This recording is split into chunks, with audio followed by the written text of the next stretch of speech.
Halo, selamat pagi kawan. Balik lagi bersama gue di channel Pembatas Komik, masih bersama gue Ardi Batas.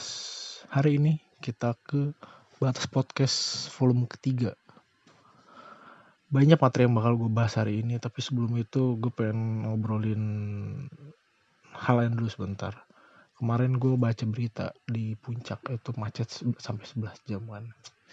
Aduh, ada-ada aja ya. Maksudnya masyarakat kita kurang disiplin, apalagi yang mereka jalan-jalan itu dengan long weekend mereka itu, mereka bawa anak-anak juga. Kenapa sih pada kesana?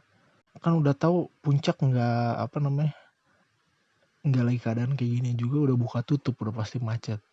Sekarang lagi keadaan gini, sengaja kesana macet-macetan. Aduh, tahu deh. Gue takutnya tuh kurvanya bakal naik lagi aja sih. Ngeri. Ada selain berita itu juga ada berita sedih juga, yaitu buat para pemain FGO sekarang udah pada nggak bisa update lagi di aplikasi QuUp. Aplikasi QuUp itu kayak third party gitu, karena kan FGO kan nggak ada di Play Store Indonesia. Jadi yang main FGO Jepang atau FGO NA atau Amerika, mereka rata-rata pada ngunduh di QuUp, tapi sekarang udah nggak bisa. Gue juga udah uninstall itu aplikasi, jadi nanti update-nya dengan cara lain. Sebenarnya ada cara sih, dengan kayak ngutang-atik alamat pembayaran, alamat kartu kredit atau kartu debit pembayaran gitu, biar Google Play Store kita ngikutin alamatnya. Cuma gue gak pakai cara itu, ntar ribet ngebalikinnya lagi. Gitu deh. Selain dua hal itu yang tadi gue omongin, gue juga bakal ngebahas ada tema-tema seru buat hari ini, buat 1 jam ke depan ya. Ada tentang DC Fandom, terus ada tentang Project Power, terus ada tentang anime juga, terus ada tentang Avatar juga. Banyak deh pokoknya. Dilihat aja, maksudnya didengar aja. Ya udah, kalau kayak gitu nggak usah lama-lama, kita langsung masuk ke tema pertama ya. Tema pertama bukan tema ya, berita pertama mungkin. Tapi gue mau berita aja gak? Udah deh pokoknya kayak gitu. Informasi pertama, kita ke PHK besar-besaran dari DC Entertainment. Jadi iya sih, ini kita dari tadi berita buruk terus ya. Ya, tapi intinya kita mulai dulu ini dari berita buruk dari DC Comics atau DC Entertainment ya. Jadi di perusahaan DC Entertainment itu nggak lama kemarin ya, masih minggu-minggu ini atau udah minggu kemarin, ada PHK besar-besaran gitu di perusahaan DC Entertainment. Yang kalau gue rangkum beritanya, gue baca-baca ini list yang di PHK-nya itu ada sepertiga karyawan di divisi editorial komik DC itu kena imbas dari PHK besar-besaran tersebut. Terus selain itu juga ada divisi online streaming juga terkena imbas juga. Jadi mayoritas karyawan di divisi online ya, yang apa sih, kalau di situ DC Universe ya, itu kena PHK. Terus sisanya sebagian kecilnya tuh dipencar ke divisi lain. Jadi untuk layanan online dari DC Universe itu sekarang tuh udah di cancel dan melebur ke HBO Max katanya sih gitu, kata informasi yang gue baca ini. Terus nggak cuma itu aja, PHK besar-besaran juga terjadi di divisi manufaktur merchandise. Ya, dalam situasi wabah gini sih kayak gitu, dengar berita kayak gitu ya, nggak aneh sih, karena di Indonesia juga terjadi. Kayak pas bulan Maret ya, pas waktu baru mulai pandemi itu, Ramayana kan ya, yang sampai ratusan ribuan karyawan kan kena PHK juga. Tapi entah kenapa kalau dengarnya DC Entertainment ya, atau perusahaan DC Comics ya, itu timing kok kayak udah ironis terus mencurigakan juga. Karena kan tahu sendiri kan ya, weekend nanti tanggal 23 ya, DC Fandom kan bakal diadain kayak apa sih, dengan segala kemegahan dan kehebatan acara itu. Buat yang gak tahu DC Fandom itu acara online-nya DC yang bentukannya kayak Comic Con from home kayak kemarin deh. mungkin ya kayak gitu bentukannya, karena belum mulai kan. Iya, jadi kalau mau mikir negatifnya ya, jadi ini tuh kayak yang sengaja PHK besar-besaran di momen ini, jadi supaya berita itu jadi senyap gitu, tertutup dengan segala promosi acara dari DC Fandom. Walaupun balik lagi kan ya, nggak aneh dengan berita ini kalau dari pandemi yang sekarang ya, dan kondisi dunia sekarang kan ya. Apalagi sempat gue bahas di blog gue juga, penjualan komik fisik di Amerika itu makin berkurang atau makin menurun 1 dekade terakhir ya. Tapi entah kenapa semacam gak setuju dengan adanya PHK besar-besaran ini gue nih. Karena menurut gue keputusan PHK ini tuh cuma bakal nyelesain masalah apapun di sana tuh dengan jangka pendek doang. Soalnya apa ya, bisa dibilang kan komik sendiri kan sumber kreativitasnya di DC Entertainment ya. Cerita-cerita baru yang dihasilkan di komik itu nantinya kan bisa jadi base di TV seri, film, game, segala macem deh yang ntar dihasilkan di sana juga. Apalagi kan menurut gue ya, dari 60 tahun perjalanan komik DC itu nggak semua ceritanya bisa diadaptasi. Nggak semuanya. Kan banyak juga cerita-cerita komik yang aneh juga kan, kayak nggak semua kekuatan Superman juga kan akhirnya masuk ke dunia TV, atau nggak semua gadget Batman juga masuk ke dunia TV atau film atau ke game juga. Dan kalau mau juga kan sebenarnya di entertainment juga bisa aja kayak ngetes air gitu dengan cerita baru di komik. Jadi kira-kira kalau dengan cerita begini fans bakal suka nggak?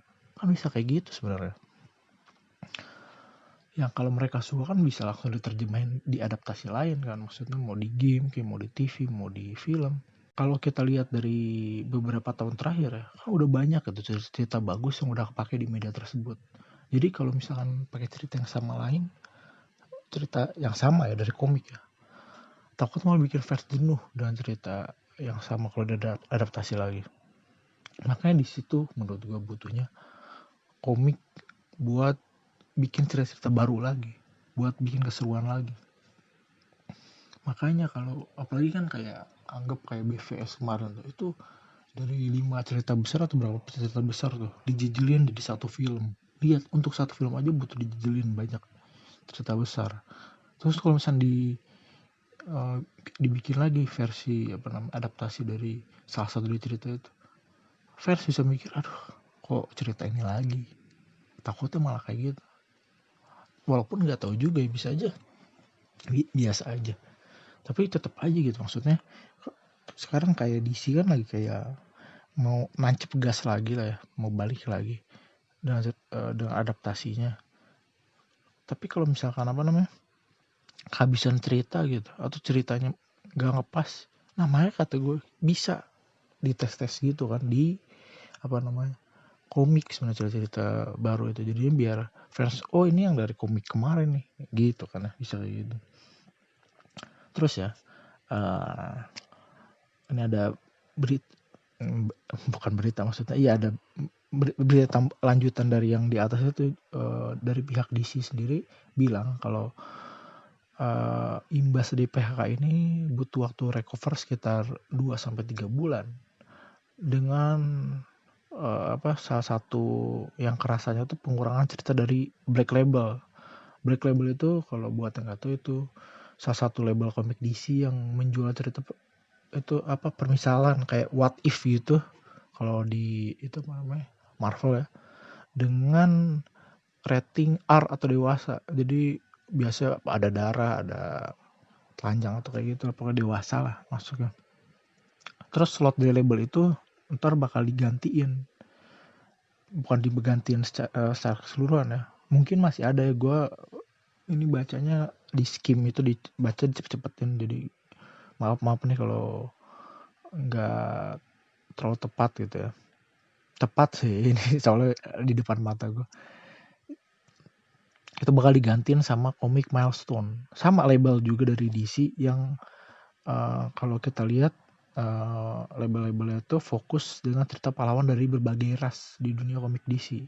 Kayak misalkan kemarin tuh ada Superman Cina, terus ada Green Lantern kulit hitam, yang bukan si Buzz ya. Ada Far Sector kalau itu. Terus ada Green Lantern Vietnam juga, milestone kemarin. Ini warna-warni ras ini kayaknya sengaja dibanyakin biar nyenengin kaum SJW ya, yang makin galak di dunia sekarang. Kaum SJW itu udah pada masuk ke netizen. Jadi kalau ada yang gak disenengin, senggol bacok gitu ya. Jadi makanya mungkin kenapa kompetisi juga kayak akhirnya fokus ke milestone, balik ke milestone, maksudnya memperbanyak cerita di milestone komik ya. Terus si orang DC juga bilang dia bakal publish cerita dengan lebih hati-hati dan hanya merilis cerita yang perlu aja. Konyol gak sih? Konyol kata gue mah denger pernyataan kayak gini. Itu maksudnya cerita yang perlu tuh yang cuma ngasilin duit banyak doang. Berarti mereka bakal nggak sering nyoba-nyoba lagi. Padahal kan malah kayak gitu kan yang perlu kan. Cerita yang nyoba-nyoba. Entah itu bikin karakter baru atau rebranding karakter baru. Kan yang kayak gitu tuh yang yang malah diperluin gitu kan. Namanya juga harus selalu mencoba hal baru lagi. Yang namanya perusahaan nggak boleh stagnan juga kan. Kayak misalnya cerita fokusnya Batman Superman terus, orang kan bisa bosan kan, tetap harus dikasih selipin karakter lain juga. Kayak Death Metal sekarang aja walaupun ada Batman Superman tapi kan kayak dimasukin kayak si Jonah Hex kan ya, kayak gitulah ngebeda-bedain. Terus kayak ada karakter Sersan Rock juga kan yang muncul di volume 1, maksudnya kayak oh iya ini dari komik sama, iya kayak gitu aja maksudnya. Terus juga kalau kayak TV nih kan gak ada yang tahu gitu ternyata ceritanya seriesnya Doom Patrol tuh bakal sukses kayak sekarang. Mungkin emang gak semua orang suka tontonannya, tapi lawakan kayak gitu menurut gue awalnya itu Legends of Tomorrow kayak gitu, tapi pas Doom Patrol keluar, Doom Patrol tuh gak penonton Legends of Tomorrow yang suka dengan cerita quirky sama niche atau aneh kayak gitu tuh, itu pada pindah kan ke Doom Patrol.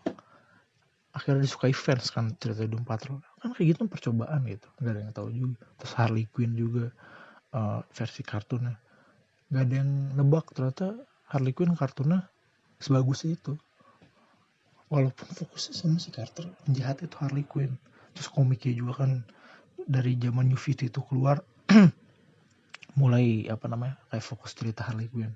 Dulu kan kayak Harley Quinn sama Joker kan, tapi sekarang Harley Quinn sendiri aja udah bisa bikin cerita yang luar biasa bagus. Terus kalau sekarang cari aman, yang kayak gitu-gitu nggak bakal keluar dong. Ntar bakal cari keuntungan dari mana? Malah kan harus diperbanyak karakter yang nguntungin kan kalau DC menurut gua, supaya nggak bosan juga yang baca, jadi banyak pilihan juga gitu deh. Mungkin mereka pengen kayak gitu di milestone kali ya, gak tahu juga.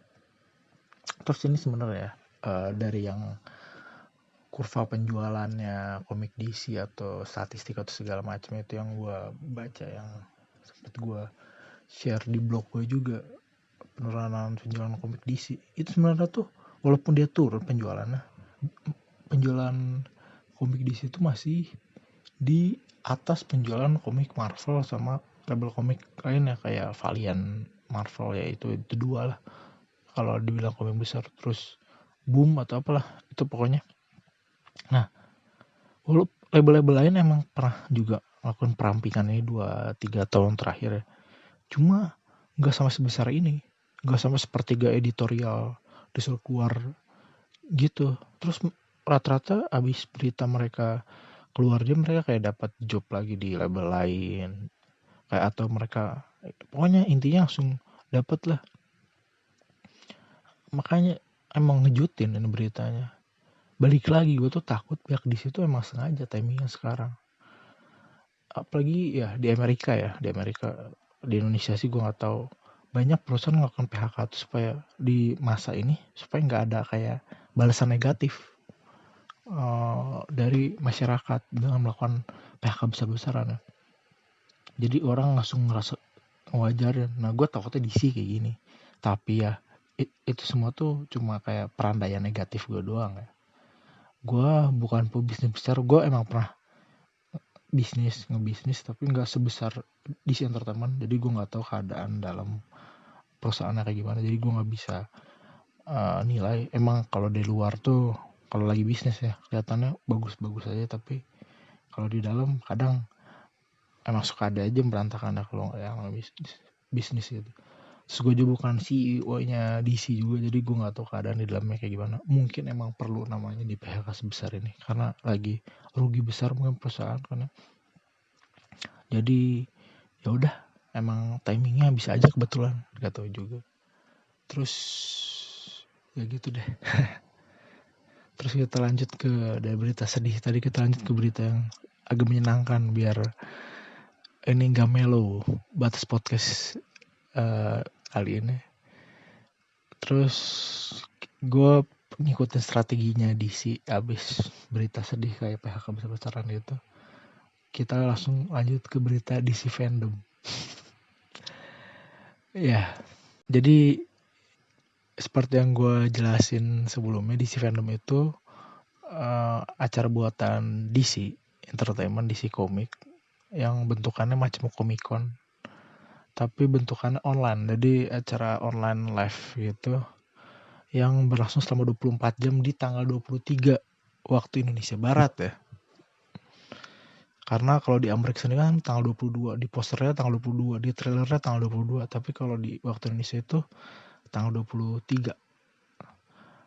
Di dalam acara itu bakal banyak panel kayak Comic Con juga. Oh iya, acaranya ini ada yang 2 kali. Tanggal 23 Agustus itu yang versi lengkap ya. Terus tanggal 13 diulang lagi. 13 September. Jadi kalau pengen nonton yang lengkapnya itu yang tanggal 23 ini. Oh ya, di tanggal 23 ini tuh panel-panel yang ada tuh, panel TV series tuh ada kayak Flash, Superman, Flash, Superman, Lois, terus ada Titans juga, banyak deh segala macem. Terus ada juga dari game dari Rockstar ya, yang mau ngasih info lanjutan tentang game Suicide Squad Kill the Justice League yang ntar mau mereka buat. Kalau buat yang gak tahu, Rockstar Game tuh yang dulunya bikin game Batman Arkham yang sempat populer beberapa tahun lalu tuh. Seru kan? Jadi gue pas dengan berita juga menarik banget kayaknya. Ntar ngelihat Suicide Squad itu ngeburu para anggota Justice League dengan game mekanik yang mirip-mirip Arkham. Pokoknya jadi nggak sabar mau kayak gimana ntar game keluar. Terus selain itu juga beberapa hari kemarin kan ada game juga kan ya. Game katanya sih game Batman. Tapi pas gue redacted atau apa tuh, yang fokus sama cerita Batwoman atau bakal ada karakter Batwoman gitu ya. Batgirl maksudnya. Iya, Batgirl. Yang sebenarnya belum jelas sih. Apa antar DC fandom bakal keluar berita tambahannya? Gak tahu juga itu game bakal keluar atau enggak. Terus abis game di panel film ada panel Wonder Woman, terus panel Snyder Cut Justice League, ada juga panel Suicide Squad, terus yang ngagetin itu ada panelnya Black Adam juga. Tapi kalau kalian lihat trailernya DC fandom, kalian bisa lihat ada The Rock sih, jadi ya wajar. Tapi yang gue bingung apa pas lagi masa pandemi ini diem-diem si The Rock tuh sempat syuting Black Adam, gak tau juga.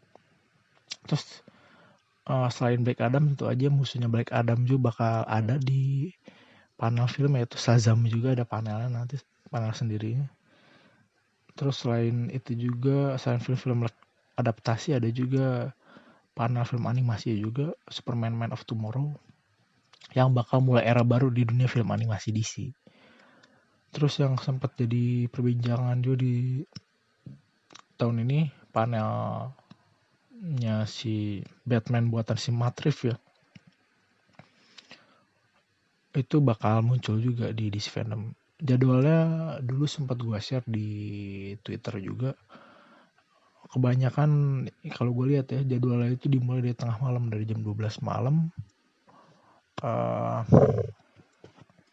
tapi bakal diseriin ulang di tanggal 23 paginya, mulai dari jam 8 ulangannya. Tulisan si encore, intinya sih ulangan dari siaran yang tengah malamnya itu ya. Jadi kalau yang nggak bisa begadang bisa nonton pagi-pagi ya, mulai jam 8. Panel pertama tuh di watch first-nya tuh Wonder Woman 1984 gitu deh. Terus seperti yang gue bilang juga tanggal 13 September juga ada ulangannya, cuma nggak lengkap. Kalau nggak salah beberapa TV seriesnya nggak muncul atau gimana, nggak tahu juga. Ya udah, kalau kayak gitu kita lanjut lagi.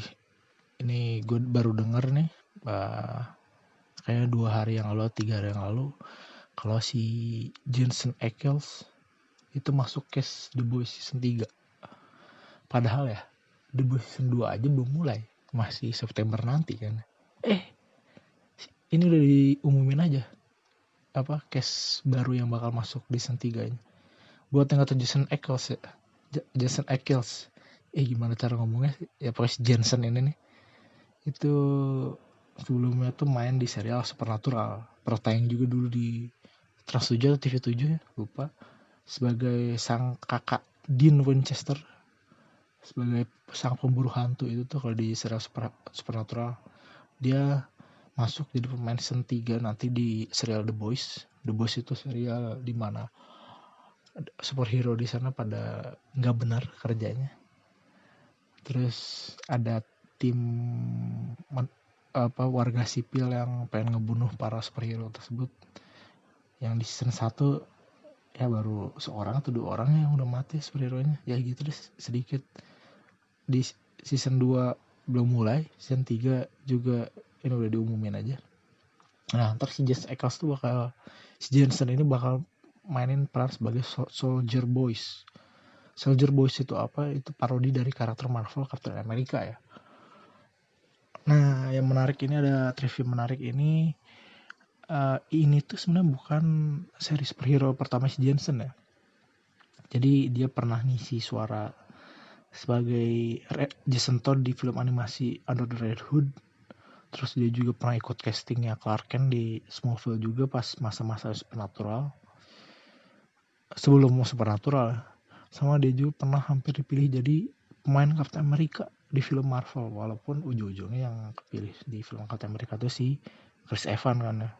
Cuma kayak ini apa sih namanya, kayak menarik kan maksudnya, dia nggak kepilih jadi Captain America tapi akhirnya dia meranin peran parodi dari karakter Captain America itu sendiri di film The Boys kan ya. Kocak kan jadinya. Iya, ada aja. Terus ada serial juga. Tadi kan Amazon ya kalau The Boys, sekarang di Netflix. Jadi Netflix kan pengen bikin adaptasi serial dari Avatar The Last Airbender ya. Dan itu info udah dari 2 tahun yang lalu kalau nggak salah kan ya, mereka mau ngadaptasi. Nah, ini baru beberapa hari yang lalu itu ada update terbarunya kalau si pembuat asli dari seri animasinya Avatar, si duo itu tuh berdua, keluar dari keterlibatannya dari serial tersebut. Mereka tetap jadi produser dari serial adaptasi Avatar, tapi hanya untuk kredit semata karena adaptasinya pakai karya mereka. Dulu Avatar The Last Airbender yang versi kartunnya itu ya. Tapi semua masukan kreatif terus keterlibatan di dalam serinya tuh mereka keluar sepenuhnya, menurut pendapat mereka di berita mana ya, Hollywood Reports atau Varian itu deh. Nah, dalam pernyataan mereka itu mereka nyatain kalau ada perbedaan pendapat antara mereka dan pihak Netflix, di mana adaptasinya tuh nggak sejalan dengan visi mereka. Tapi mereka masih nyuruh fans untuk tetap menonton adaptasi Netflix tersebut karena mungkin versi yang diadaptasi nanti menurut mereka mungkin lebih disukai fans. Cuma iya. Dan apa yang menurut gua wajar mereka berdua sekarang hati-hati dalam mengawasin adaptasi Avatar. Apalagi dulu tuh pernah gagal kan di versi layar lebarnya yang di Studio M. Night Shyamalan. Dan sebenarnya itu udah mereka gagal di film kata The Last Banner itu, untuk ngadaptasi filmnya aja mereka kayak sengaja nge-cancel season 4 dari seri Avatar yang gue baca di behind the scene ya. Coba buat film yang akhirnya flop itu tuh. Jadi wajar menurut gue mereka sekarang lebih hati-hati. Jadi mereka pengen mastiin semuanya berjalan dengan visi mereka ya. Mungkin makanya pas sekarang Netflix agak ngerubah isi serialnya dengan jauh dari visi mereka ya. Mereka langsung nolak keras dan keluar dari tim produksi seri adaptasi tersebut. Apalagi menurut isunya ya, ini masih belum pasti juga. Alasan mereka keluar tuh karena pihak Netflix pengen Avatar umurnya dinaikin, jadi bisa memasukkan unsur cerita yang lebih dewasa, kayak kekerasan gitu. Terus bakal ada LGBT juga. Yang kalau isunya benar sih menurut gue wajar ya, mereka berdua aja keluar ya. Gue juga kalau jadi kreator gitu nggak terima gitu karya gue yang udah gue buat hati-hati itu diacak-acak cuma buat nyenengin kaum SJW doang. Apalagi sebenarnya kalau mau yang kayak gitu kan bukan Netflix lebih ngangkat core aja yang udah jelas ada unsur begitunya. Ya gitu deh, sangat disayangkan ya mereka keluar dari adaptasi serinya. Tapi bakal gue tonton dulu, bakal gue nilai dulu juga apakah nggak sesuai visinya si pembuatnya itu bakal jelek. Menurut mereka juga kan kita disuruh nonton dulu aja biar kita yang nilai sendiri ya gitu deh. Terus lanjut ke berita dari Disney, yaitu Tron 3. Jadi diberitain kalau Disney lagi memproduksi film Tron 3 ya, dimana sutradaranya udah dipilih, nanti bakal dipegang sama Garth Davis. Yang gak kenal gue itu siapa itu Garth Davis. Tapi pas gue liat list filmnya, gue kenal salah satu filmnya nih. Film judulnya Lion, rilisan tahun 2016. Tapi pas gue baca karya lainnya nih, gue beneran buta sama sekali. Gak tahu satupun nih ceritanya. Terus pemain yang udah dipastiin masuk ke film Tron 3 itu bakal si Jared Leto, yang entah nanti perannya bakal jadi apa, gak tahu juga. Apa bakal jadi penjahat kayak perannya sebelum-sebelumnya kemarin tuh. Tapi menurut berita ini Jared Leto tuh bakal jadi pemeran utama, jadi gak tahu juga ya. Belum ada lagi berita tentang kayak isi cerita bakal gimana sama hubungan dengan seri sebelumnya apa itu kayak Tron Legacy segala macam tuh. Jadi ditunggu aja buat updatean Tron 3-nya. Habis itu kita lanjut dengan ini nih. Ini masih baru juga beberapa hari yang lalu nih, Jepang memperbarui aturan copyright-nya sama hak paten ya buat karya intelektual buatan kreator di negara mereka. Dimana aturan barunya tuh nggak cuma ngejerat pengupload ilegal karya mereka, tapi juga yang kena ke orang yang share link tempat upload ilegal tersebut, sama kalau nggak salah ya penontonnya juga kena deh. Terus abis berita itu keluar, langsung website streaming ilegal Kiss Anime sama Kiss yang lainnya itu kena imbas di aturan baru tersebut. Mereka langsung tutup sepenuhnya. Tapi yang aneh, yang konyol, sehari setelah berita itu diberitain, ada berita baru lagi kalau di pihak studio Jepang mau nge-share banyak serial anime lama mereka secara gratis di YouTube. Yang sebenarnya aneh ya, soalnya dari berita yang gue baca itu alasan mereka memperbarui aturan copyright mereka itu karena industri anime terkenal dampak negatif luar biasa dari wabah pandemi ya. Jadinya secara ekonomi itu mereka lagi jatuh, makanya mereka kayak memperketat copyright mereka supaya mereka dapat untung lagi. Dimana kalau misalkan alasannya kayak gitu mending taruh aja judul-judulnya mereka di situs-situs nonton berbayar aja kayak Netflix, Crunchyroll dan lain-lain juga. Kalau enggak, kalau misalnya kamu bagi modal gitu, buat aja web streaming sendiri buat anime-anime Jepang kan ya, dengan nampilin ads kan pasti bisa lah mereka. Maksudnya kalau mereka kerja sama dengan studio lain bisa naruh ads kayak YouTube juga kalau mau di web streaming mereka sendiri. Tapi balik lagi, gue sebagai penonton sih senang-senang aja dikasih yang legal gini, gratis kan ya. Kenapa enggak coba?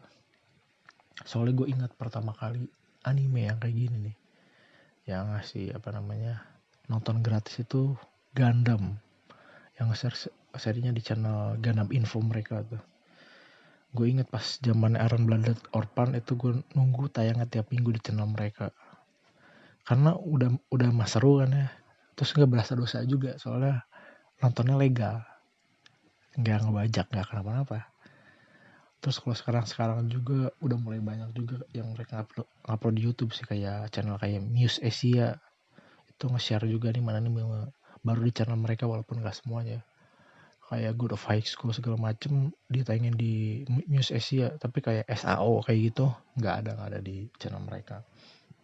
Terus selain anime juga tokusatsu juga mulai ikutan nge-share episode secara legal di YouTube, kayak Ultraman Z yang tayang tiap minggu di channel Suburaya juga kan.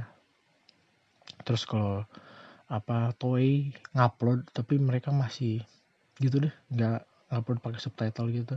Kalau lain kan kayak masih ngupload pakai subtitle, terus mereka juga masih milih-milih negaranya. Ya, atau mereka masih tes air kali ya. Nah itu sebenarnya subtitle itu yang menurut gue penting sih, karena kayak ngebuka tontonan mereka ke pihak global ya. Jadi kita kayak dikasih lah, terlepas negaranya itu tukang bajak atau enggak intinya, tapi kan orang jadi malas lihat subtitle lain juga, atau malas lihat bajakan yang lain juga. Kalau yang pihaknya aslinya sendiri udah ngasih secara legal, pasti kita malah nonton di channel mereka kan ya. Kayak Z aja gue nonton tiap minggu di channel mereka, seru kalau misalkan nonton langsung di channel aslinya. Terus selain tokusatsu dan anime juga, industri musik juga mulai banyak kan ya, musisi yang share video klip mereka secara penuh di channel mereka masing-masing beberapa tahun terakhir juga. Walaupun tetap ada yang kayak masih cek air juga, yang masih pilih-pilih cuma di beberapa negara doang, masih rese gitu ngelock region viewernya. Yang ya boleh boleh dilihat perkembangannya ntar bakal kayak gimana, terus arahnya bakal kayak gimana. Tapi agak ngeri-ngeri sedap sebenarnya Jepang mulai main kerana copyright internasional ya. Karena takutnya tuh mereka nyerang ke pihak kreator di YouTube ya, hukum copyrightnya. Anggap aja gini nih, kayak kemarin gue ngupload video FGO, itu sempat ada yang kena copyright, yang harus diedit. Gue kena copyright dari Sony Music. Ini masih ada emailnya, tapi nggak usah di-share, kan batas podcast jadi nggak ada screenshotannya. Padahal gue nggak pakai lagu mereka sama sekali, dan itu gue nggak pakai backsound. Yang maksudnya yang kenanya itu nggak ada backsound sama sekali, itu asli suara gue doang. Apakah suara gue itu ngebentuk alunan musik, nggak tahu juga. Tapi maksudnya itu kena copyright. Akhirnya gue potong itu bagian gue ngomong hal itu, dan itu ngomong biasa kayak gini aja, ngomong biasa tapi kena copyright. Makanya gue takutnya di YouTube makin banyak copyright kayak itu, copyright salah arah gitu kan. Nah itu kan kalau kayak gue kan masih channel kecil ya, maksudnya jangan sampai lah jangan sampai channel kecil kayak gitu jadi sasaran jeratan copyright mereka dari pihak Jepang. Apalagi pas gue lihat juga bukan pihak ketiga, ini beneran deh Sony musiknya sendiri yang nganain. Gue langsung klaimnya juga pakai bahasa Jepang juga. Aduh, makanya pas waktu lihat, aduh ini apaan sih, nggak paham. Tapi semoga sih ya, maksudnya mereka nggak kayak gitu, arahnya malah lebih positif. Jadi mereka lebih nge-share yang legal-legal secara gratis. Jadi ya kita lihat aja ke depannya kayak gimana. Semoga sih asik-asik aja, nggak ngeberatin kita sebagai penonton dan sebagai kreator juga. Terus kita ke ini nih, tema utama review film Project Power. Nah ini Jadi kemarin, gak lama kemarin atau 2 hari yang lalu nih, film Project Power buatan Netflix baru aja keluar, yang disutradarai sama si Ariel Schulman dan Harry Jus dengan budget film $85 juta, yang di mana pemeran utama film ini diperankan sama si Jamie Foxx. Terus ada juga si Joseph Gordon-Levitt, yang seperti biasa kayak kemarin gue gak bakal ngasih spoiler di review gue kali ini, tapi gue bakal ngasih sedikit premis sinopsis film ini juga. Jadi di film ini ada pil ya, ada obat yang kalau habis diminum ya, itu bakal ngasih kekuatan random ke peminumnya. Nggak bisa dibilang random juga sih, karena kalau sekalinya kita udah dapat salah satu dari kekuatan random itu, kita bakal stuck sama kemampuan itu terus-terusan pas minum lagi. Jadi misalnya kita dapat kekuatan, anggaplah kekuatan kita bisa jadi ngilang, tapi itu randoman kita, dari semua kekuatan yang ada kita dapat kekuatan ngilang. Nah pas kita minum obat lagi kita dapat kekuatan ngilang lagi. Nah makanya kalau kalau dilihat sekilas sih kayaknya pilnya itu bagus ya, maksudnya ngasih kekuatannya. Tapi seperti yang dilihatin di filmnya juga nih, emang bagus dan banyak kekuatan yang keren juga. Tapi di filmnya kita dilihatin juga nggak semuanya dapat kekuatan yang keren kok. Kalau di awal filmnya kita dilihatin tuh yang keren-keren tuh, kayak si pengedar pil dari pil punya kekuatan ini, dia pas minum, si pengedarnya ya minum ya, dia dapat kekuatan api. Emang apalagi pas waktu dia beraksi juga itu kelihatan keren banget, aksinya dengan kekuatan api tersebut. Dia di film ini tuh jadi salah satu scene action terbaik lah itu, adegan si pengedar kekuatan api itu. Tapi di sisi lain juga di film ini banyak juga kelihatan kekuatan yang gak keren-keren amat gitu, yang malah ngerugiin penggunanya. Dan efek negatif dari pil itu kayak obat terlarang lainnya gitu, bisa bikin minumnya tuh jadi overdosis juga. Dan liatin kalau overdosis dari pil ini juga punya efek yang buruk banget. Terus kalau kalian ngira ini film itu kayak film superhero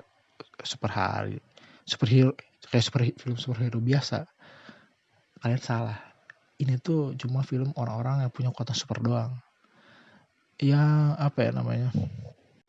kelihatan banget ini levelnya tuh level jalanan. Terus filmnya nggak kayak film superhero biasa yang pokoknya ini bukan pahlawan super lah intinya. Ini masih kayak ada polisi, pertarungan antar geng kayak gitu deh.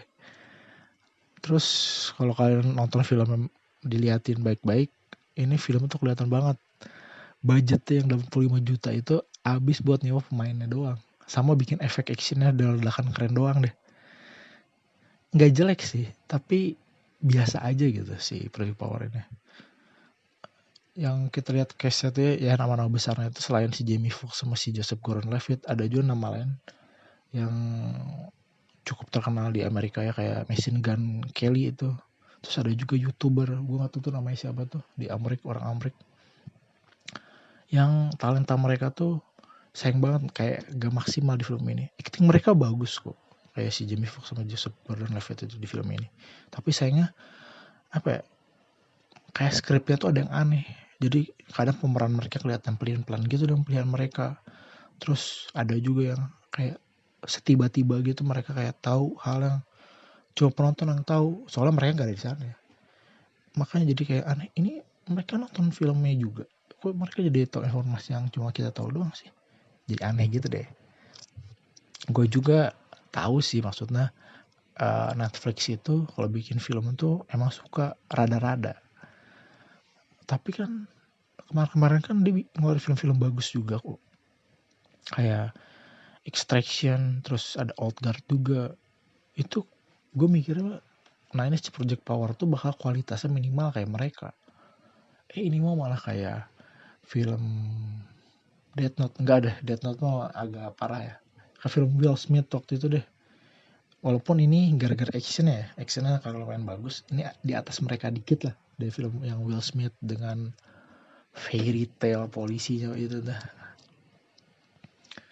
Jadi akhirnya menurut gua Project Power tuh jadi film yang ya udah nggak jelek, tapi ya udah ya biasa aja, film biasa. Terus actionnya juga kalau nggak ada adegan yang ada ledakannya, ada api, ada ancur-ancurannya, itu jadi kerasa biasa aja gitu. Gue inget banget ada adegan one shot di film ini nih, yang malah kayak burem gitu adegan one shotnya, terus nggak jelas. Gue ngira salah kualitas film yang gue tonton ya di Netflix, tapi enggak lah. Ini kan Netflixnya sendiri maksudnya nayangin, masa nggak jelas ya. Ternyata ya emang aja visual yang ditunjukin di action itu emang burem aja. Jadi apa ya, sisi yang mau ditunjukin tuh apa? Ini kayak sisi visual sama value di filmnya tuh jadi malah kayak kalah gitu sama adegan action lain. Makanya jadi kayak one shotnya tuh kayak one shot yang buang-buang uang aja. Buat apa ada one shot kalau misalkan malah dibuat visualnya kayak gini, yang aneh aja gitu, kayak nggak nambah apa-apa ke filmnya, malah jadi burem aja. Tapi terlepas dari yang gue bilang tadi itu juga banyak kok adegan action yang menarik juga di film ini. Kayak pas battle sama para penjahat itu, mereka suka manfaatin kekuatan mereka secara kreatif gitu. Jadi kadang kalau kita lihat sebelah mata, ini kekuatan kok biasa-biasa aja, tapi diliatin penjahatnya kayak bisa pakai kekuatan secara kreatif juga. Walaupun nggak semuanya kayak gitu ya. Yang diliatin paling cuma 1-2 deh yang bisa pakai kekuatan secara kreatif. Yang lainnya yang dapat kekuatan biasa aja atau bahkan jelek ya, itu apa namanya, ya udah bakal jadi biasa aja sama jelek juga habis dapat kekuatan itu. Dan ide yang gue suka dari film ini juga ide tentang pil yang beri kekuatan super secara random selama 5 menit yang diedarin ke jalan, yang udah diedarin kayak apa ya namanya, jual obat terlarang. Itu menurut gue salah satu hal yang menarik di film ini. Jadi kayak unsur super power di film ini jadi kerasa penting gitu. Maksudnya nggak bisa main di apa namanya, dicabut gitu unsur itu terus diganti dengan pistol gitu. Jadi bisa gang fight atau pertarungan polisinya tuh dengan pistol, nggak bisa. Ini unsur super power itu penting. Malah yang bikin apa namanya, yang bikin menarik dari film ini tuh unsur super power ya. Kalau ini cuma gang fight biasa, ini bakal jadi film yang lebih biasa banget, bahkan jelek mungkin ya. Terus pendekatan kekuatan super mereka juga lebih realistis juga, dimana kayak yang gue bilang si pengedarnya punya kekuatan api misalkan. Nah dia tuh diliatin punya luka bakar gitu di sekujur tubuhnya karena kebakar dari api yang keluar dari dia sendiri. Jadi dia masih kerasa panas karena kekuatan dia tuh, dia bisa ngeluarin api tapi dia kan gak punya kekuatan penyembuhan. Kekuatan dia cuma api doang. Atau semisal yang punya kekuatan es, itu dia bisa beku dengan kekuatannya sendiri. Bahkan hancurin badan karena dengan kekuatan esnya. Nah, jadi itu sebenarnya menarik. Maksudnya nggak semua, walaupun dapat kekuatan yang kayak hebat, yang keren itu, nggak ada kekuatan tambahan, jadi cuma tok itu doang. Itu yang malah bikin menarik. Jadi nggak serta-merta orang punya kekuatan api dia jadi kebal api, karena kekuatan dia tuh cuma bisa ngeluarin api doang, bukan jadi kebal api juga. Terus nggak kayak dikasih healing factor habis kekuatan dia, misalkan wah kebakar nih habis pakai kekuatan api tapi habis itu langsung sembuh lagi, nggak bisa gitu juga. Menurut gue itu salah satu yang menarik dari film ini juga. Nah makanya gue bilang kan, film ini tuh nggak jelek, cuma ya biasa aja. Dengan apa ya, yang gue harap sih sebenarnya dengan konsep menarik seperti ini, terus dengan pemain besar yang disewanya juga, si Jamie Foxx sama si Joseph Gordon-Levitt juga, gue ngarep sebenarnya pihak produksi itu bisa bikin film yang lebih bagus, nggak kayak yang sekarang ini. Tapi ya udahlah, filmnya udah jadi juga. Terus gitu deh, maksudnya intinya kalau kalian suka ada film action terus pengen lihat aksi si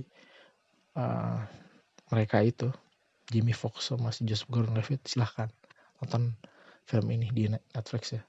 Murah kok sekarang Netflix. Ini apa namanya, nyewanya per bulannya. Oke, kalau kayak gitu kita udah habis temanya. Terus gue lihat ini masih 45 menit, bahkan gak sampai sejam. Luar biasa banget ini rekor. Kita masuk ke rekomendasi. untuk rekomendasi serial ini ada yang baru tayang, ada serial Lovecraft Country.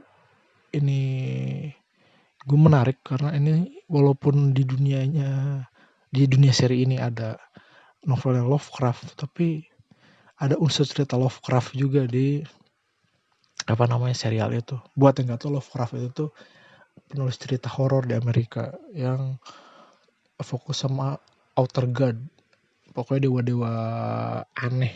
Mereka itu dewa-dewa jahat dan aneh. Kalau kalian pernah dengar Cthulhu, itu buatan si Lovecraft itu.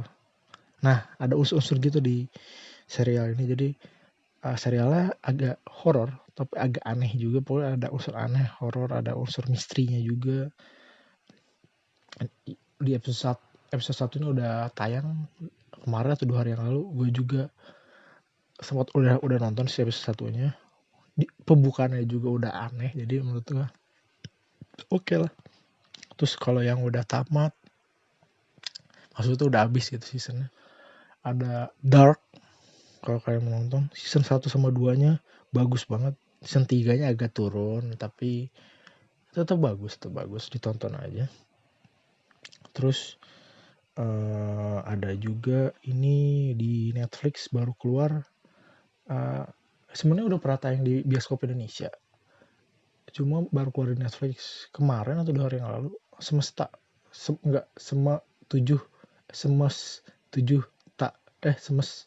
7A ya, Pro Semesta ini film buatan Dian Sastro atau buatan siapa nih ya, pokoknya buatan sutradara Indonesia. Coba kalian tonton aja, itu bagus kata gue itu filmnya. Film Indonesia yang bagus, silahkan ditonton. Terus kalau bacaan, kalian bisa baca ini nih, komiknya Dark Knight. Kemarin baru keluar, judulnya Dark Knight Guidebook, Dark Knight Death Metal Guidebook atau apa, itu baru keluar tuh.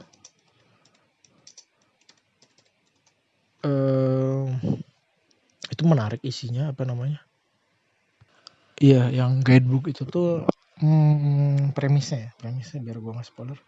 Jadi dia tuh baru hari ini atau kemarin ya keluar, dia nyambungin cerita Justice League-nya yang isu 39 ke cerita Dark Knight Death Metal. Soalnya kan Dark Knight Death Metal isu pertama tuh kayak cerita tiba-tiba di tengah-tengah kan ya. Kita udah lihat tiba-tiba bumi itu dirubah sama si Batman Who Laughs ya. Itu menarik sebenarnya buat dibaca. Jadi supaya kita lebih paham apa yang terjadi sama event Death Metal itu sendiri. Terus cerita-cerita X-Men Marvel yang sekarang juga lagi menarik, kayak Wolverine isu 4 yang belum lama ini keluar juga menarik. Salah satu yang kocak di situ si Wolverine ini ngasih tau dia pernah kencing di helmnya si Magneto. Apa coba maksudnya? Nggak jelas. Intinya kan emang pihak Avenger dan lain-lain tuh kayak lagi sibuk di event Empire. Nah, X-Men sendiri lagi ada cerita sendiri. Kan mereka kayak dari awal tahun ya atau dari tahun kemarin, mereka kan lagi kayak ngebentuk kerajaan mutant mereka sendiri kan di Krakoa itu. Nah, makanya cerita mereka tuh kayak kepisah aja dari cerita hero Marvel lain. Nah, ini kalian baca, mungkin kalian minggu kemarin baca Empire, sekarang kalian baca cerita X-Men Marvel deh. Itu benar-benar kepisah dan seru-seru juga. Mungkin itu dulu ya rekomendasi dari gue, rekomendasi bacaan sama tontonan dari gue. Buat apa yang masih bingung, mungkin yang gue obrolin ini bisa komentar di bawah. Buat yang suka silahkan like sama subscribe juga, buat ngebantu channel ini juga sebenarnya. Ya udah, kalau kayak gitu sampai ketemu di video berikutnya. 0 hour abis ini. Abis video ini 0 hour yang keluar. Ya udah, dadah ya kawan.